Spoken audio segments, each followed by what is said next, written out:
hablamos de Superman y otros más por ahí. ¿Cómo se llama eso? Fábula americana. Ok, pero cuando aquí en Venezuela hablamos de La Llorona, del Silbón, el Hachador, la Bola de Fuego, ¿de qué estamos hablando? Ajá, cuando hablamos aquí en Barquisimeto, criollitamente, de una señora que la sacan a pasear el 14 de enero porque ella no puede caminar, no camina, y la sacan a pasear por la ciudad, invierten dinero, la llevan para acá y hacen muchas cosas más, le dan varias vueltas por toda la ciudad, la pasean porque, reitero, ella no puede caminar. ¿De qué estamos hablando? De una fábula, porque búsqueme la partida de nacimiento de esa señora, avión de nación, búsqueme el libro de acta, donde la registraron, no existe. Aquí al lado, en el estado de al lado, tenemos a otra que la llaman la del indio, porque el que se llama Coromoto es el indio.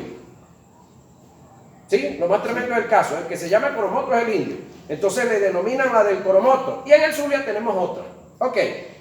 Pero cuando vemos la realidad real, fábulas no existen, no son reales.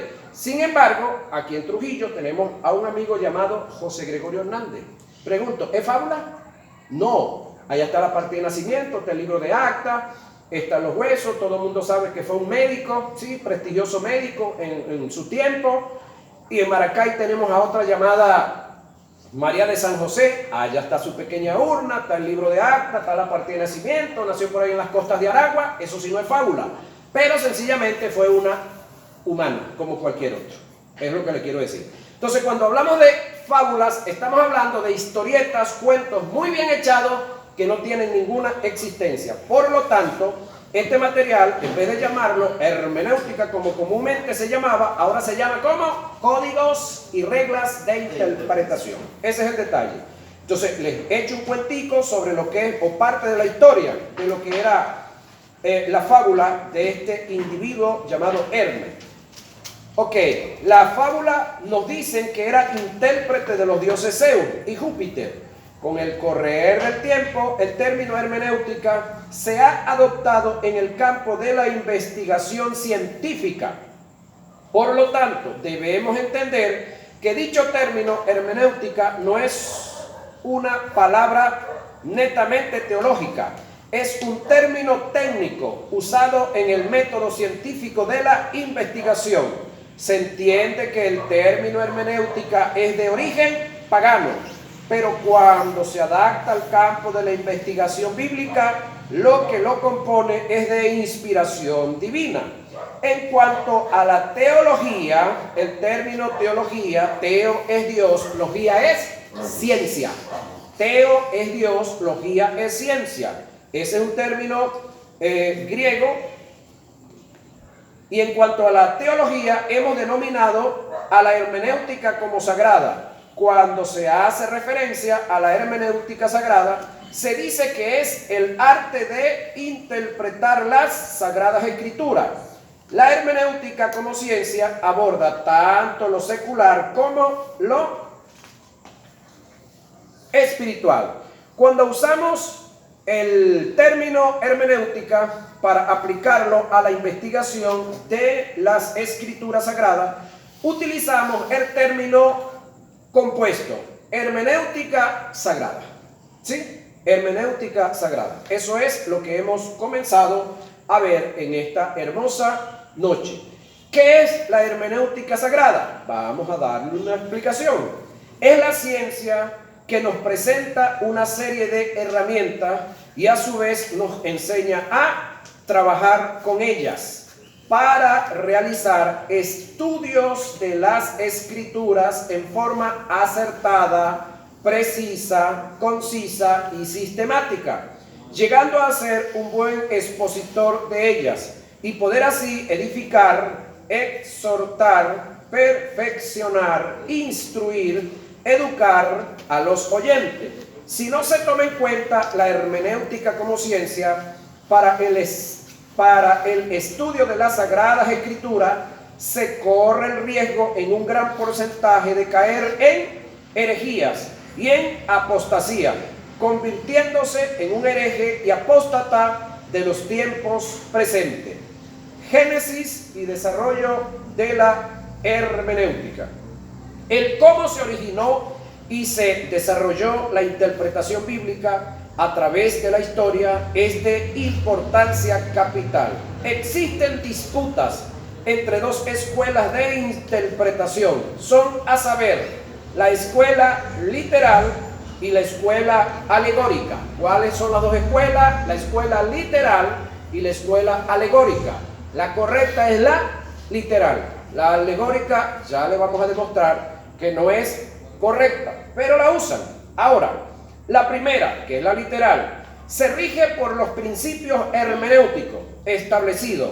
La segunda, alegórica, no es consecuente y da campo abierto a la especulación. Surge una pregunta: ¿cuál surgió primero y cuál de las dos fue la más usada por los profetas? Entre estos, Esdras.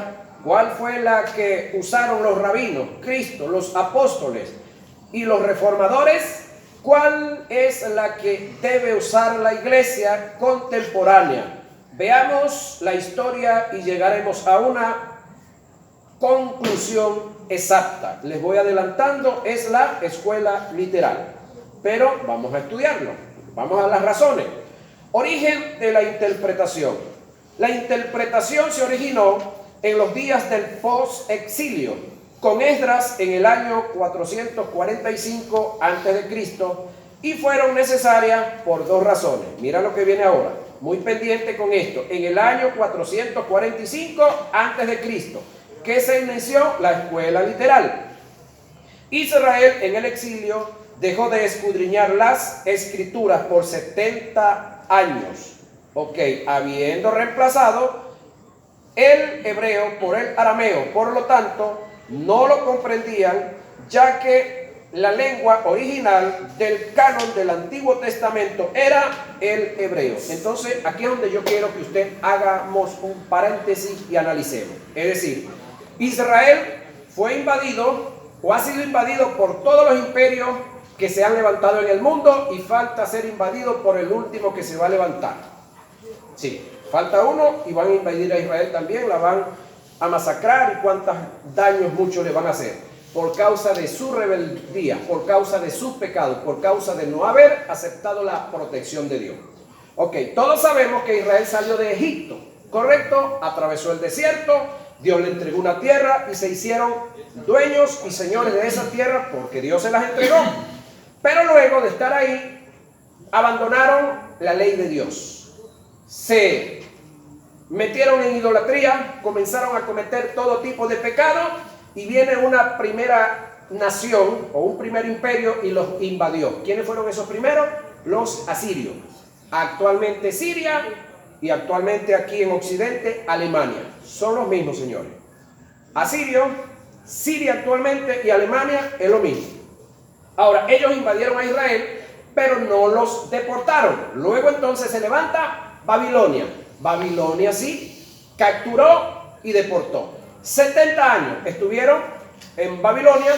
Luego entonces, cuando se levanta el cuarto imperio, terrenalmente, que son los persas le dieron la libertad. Luego que ellos regresan de la libertad, habían pasado 70 años, es decir, todos los ancianos habían fallecido. Ya los niños eran ancianos. Su idioma lo habían distorsionado, lo hablaban escasamente, escondido en sus casas, en algún lugar por ahí, pero muy reservado. Sus escritos o los escritos que Israel hacía para poderlo publicar, entre ellos tenían que ser en el idioma de Babilonia. ¿Cuál era el idioma de Babilonia?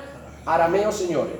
Por esa razón, usted consigue parte del Antiguo Testamento, escrito en hebreo, cuando ellos estaban en su terreno, tenían su frontera, todo estaba bajo su control, pero luego entonces tienen que escribir en arameo, porque estaban cautivos, eran esclavos. Ok, luego también escriben en griego, eso lo vamos a ver más adelante. Resulta que cuando ellos ya nuevamente se regresan, parte de ellos que regresaron a su tierra, entonces comienza a darse la escuela literal, para que ellos pudieran entender la ley. Tenía Esdras que hacer el trabajo de explicarle, tenían que hacer el análisis, tenían que recordarles el idioma. Y yo quiero que hagamos un breve ejercicio nosotros aquí. Recuérdese de algo.